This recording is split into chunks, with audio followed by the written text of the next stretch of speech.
السلام علیکم پیارے بچوں، کیسے ہیں آپ سب؟ امید ہے کہ آپ سب خیریت سے ہوں گے اور اپنے گھروں میں محفوظ ہوں گے۔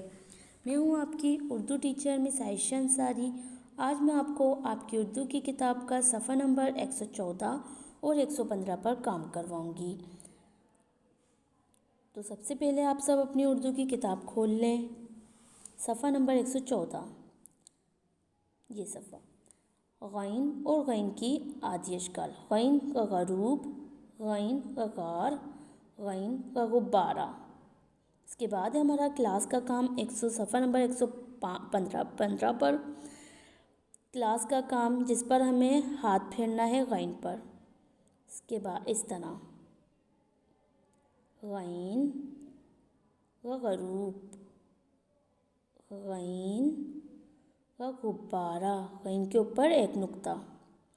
اس کے بعد ہے ہمارا گھر کا کام صفحہ نمبر 116 پر، جس پر ہمیں آدھے صفحے پر خود سے لکھائی کرنی ہے اور آدھے پر ہاتھ پھیرنا ہے۔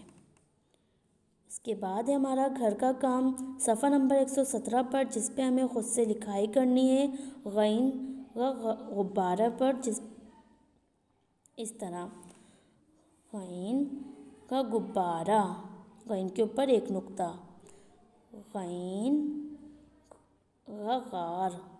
یہ ہمارا گھر کا کام ہے۔ اس کے بعد ہے ہمارا املا۔ بیٹا ہمیں اس پر املا کرنا ہے الف سے لے کر زوائیں تک آدھی اشکال کے ساتھ۔ جس کی آدھی اشکال ہوتی ہے اس کی آدھی اشکال کے ساتھ اسے کرنا ہے۔ یہ میں آپ کا جمعے والے دن ٹیسٹ چیک کروں گی۔